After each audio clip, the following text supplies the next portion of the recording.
Дмитрий, Да, Люся. ну, расскажи же Ж. технологии идеальной команды. Ну просто Что так вот делать взял вот так вот нужно? и выложил такую скатерть-самобранку, так бам, и вы все знаете. А с чего начать? С чего Ах, начинается идеальная команда? Ну, нет же людей, которые не хотели бы построить идеальную команду. Ну, это безумец, мне кажется, которому не хочется жить. Не, есть такие, которые вообще, ну вот сидят у себя дома в компьютерах, такие вот лазят в сети где-то, пишут чего-то, такие диванные мыслители, которые в жизни ничего не сделали, но в чатах, форумах над всеми ржут. То есть идиотов полно. Но мы же за разумных Мы людей, не такие. и мы для них. Мы Наша школа для них. оффлайновский режим жизни мы не отрицаем. Хорошо. Да.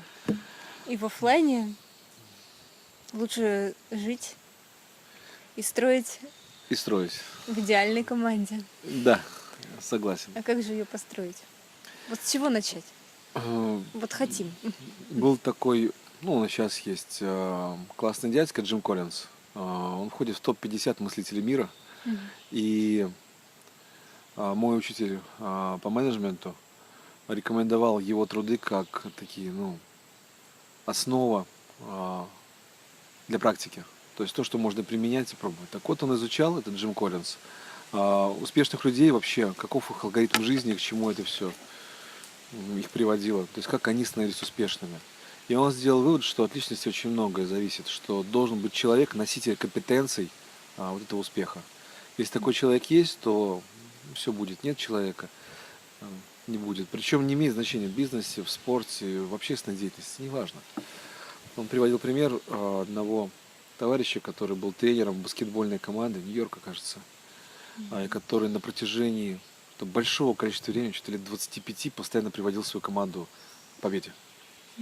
Вот. И он рассказывал, Джим Коллинз, как вообще этот товарищ тренировал ребят, что он делал. Он приучал их к дисциплине, приучал их, самое главное, забывать о себе. Вот он брал и давал им основы того, каким образом в этой команде существовать. Он транслировал этот образ постоянно. И команда непрестанно обновлялась, но те, которые приходили новые, они приходили в уже существующий климат, Мгм. в существующую среду, где идеальная команда – это норма. И в итоге, пока он был жив, вот, команда побеждала. А, Есть у нас в России тоже такой пример. Есть хороший фильм, называется «Легенда номер 17» про Харламова. Про то, как наши хоккеисты разгромили сборную Канады и стали чемпионами мира. О том, как тренер их воспитывал, как он отучал их от индивидуализма. То есть в итоге можно совершенно честно сказать, что есть человек, носитель идеальной команды, который знает, что это такое, и знает, как она выглядит. Он где-то в ней был. Ну, не знаю где, но где-то он ей научился. И после этого он может построить такую команду в другом месте с другими людьми, потому что он знает, как это.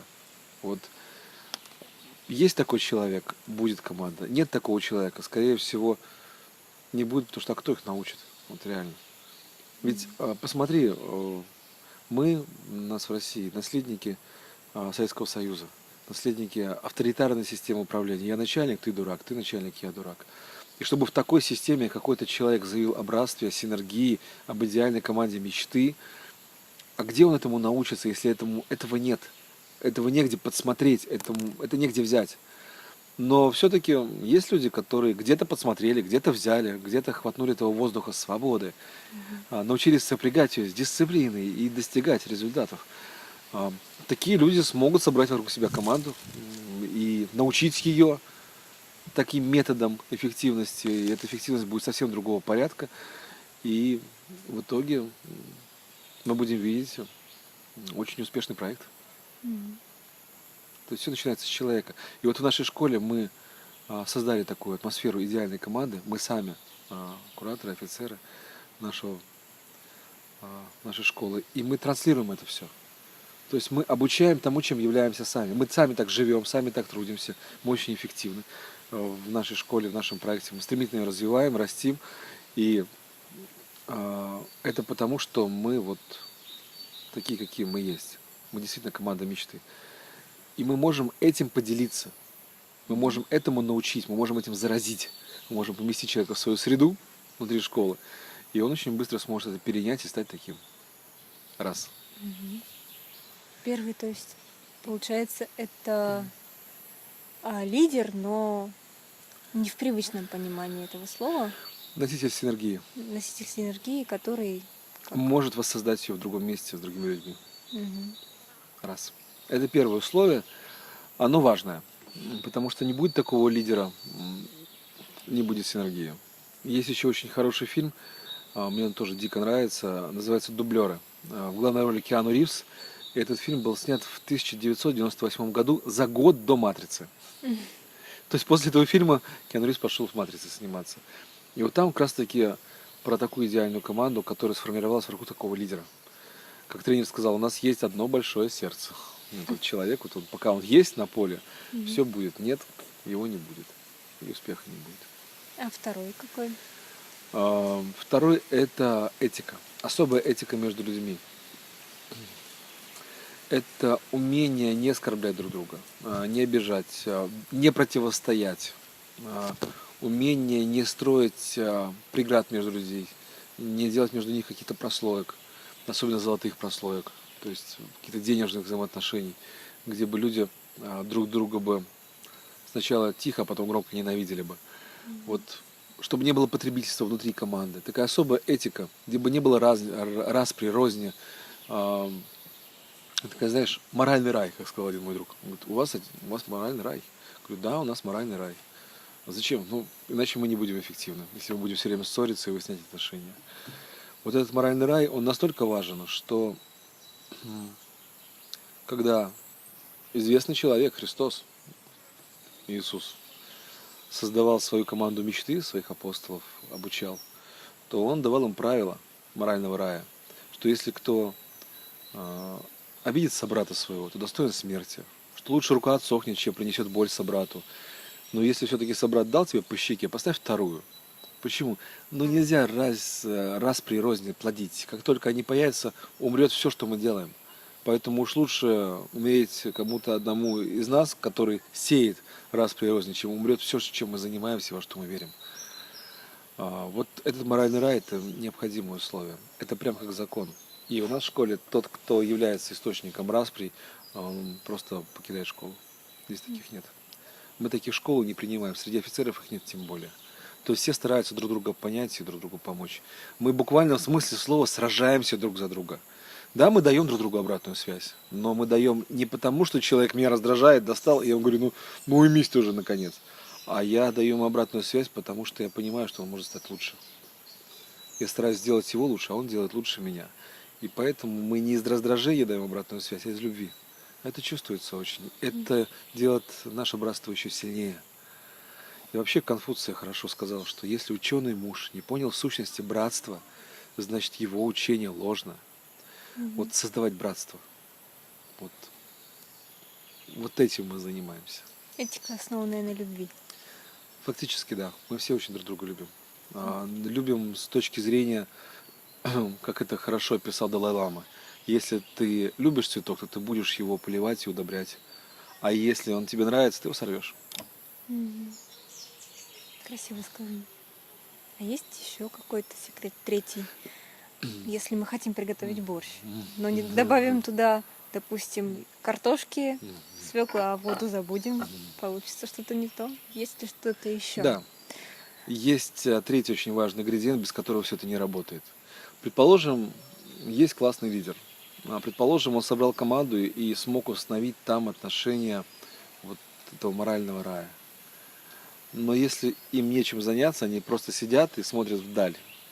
Ну, то есть у них нет работы, нет цели, нет результата, к которому они должны прийти, то все это превращается очень быстро в болото. Поэтому должна быть какая-то мечта, ради которой люди живут. И в рамках этой мечты какая-то ближайшая, очень трудновыполнимая цель, которая требует напряжения всех сил, которая требует глубочайшей пахоты. И эта цель должна быть не из области выжить или чтобы нам было хорошо, а она должна быть все-таки не центростремительная, не эгоистичная, должна быть альтруистичная, стробежная. Кому-то помочь, кого-то спасти, улучшить мир.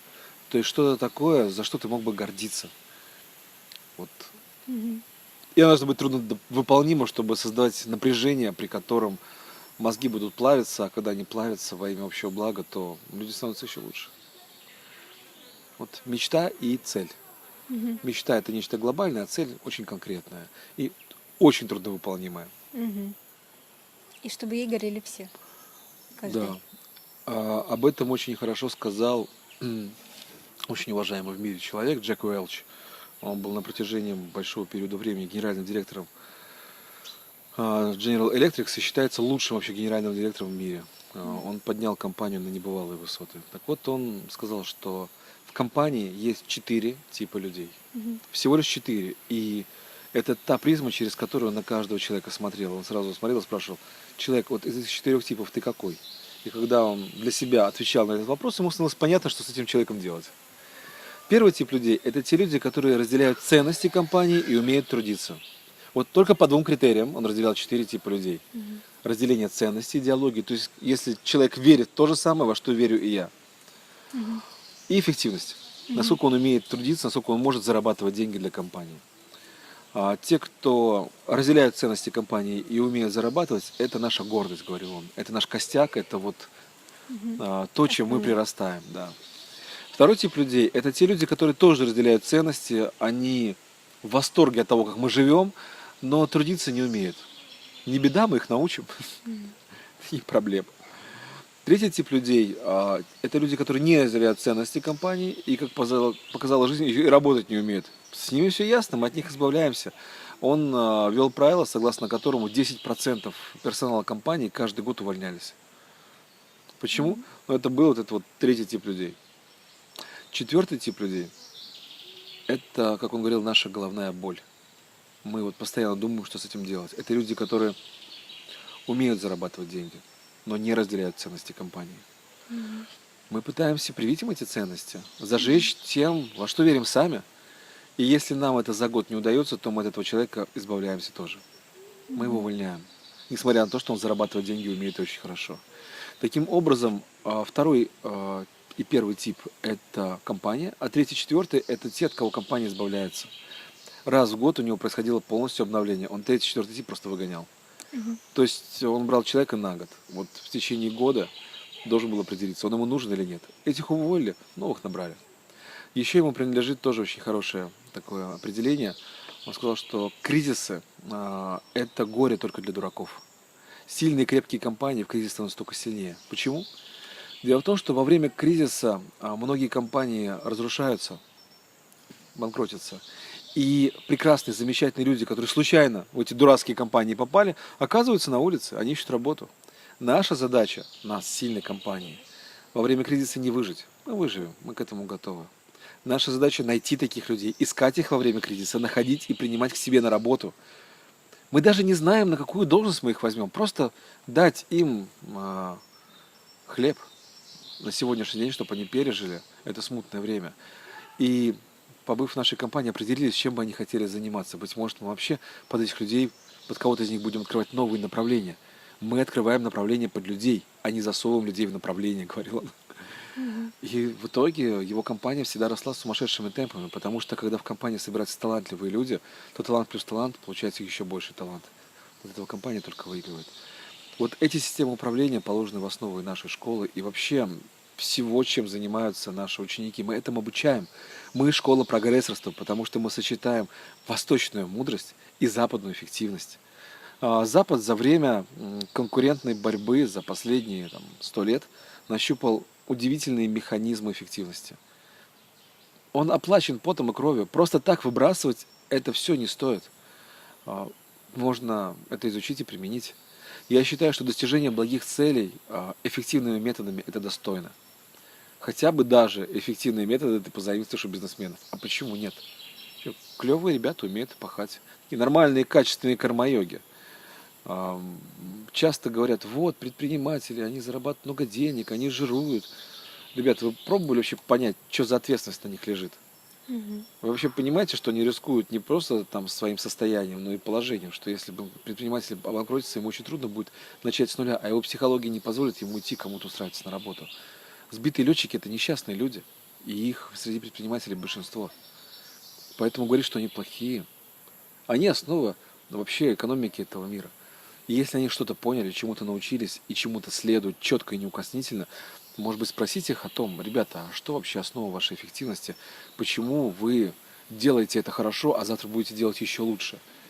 И может быть, если какой-то человек хочет изменить мир, а, он спросит других, как они меняют мир, возьмет лучшие технологии и применит в своей жизни.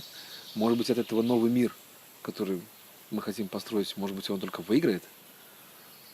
У нас был Советский Союз, где было огромное количество неэффективных людей, неэффективных технологий, потому что все это пускалось сверху, а никто о конкуренции не думал. Эта страна стала неконкурентоспособной, она развалилась. Плодить такое родство еще раз не хочется.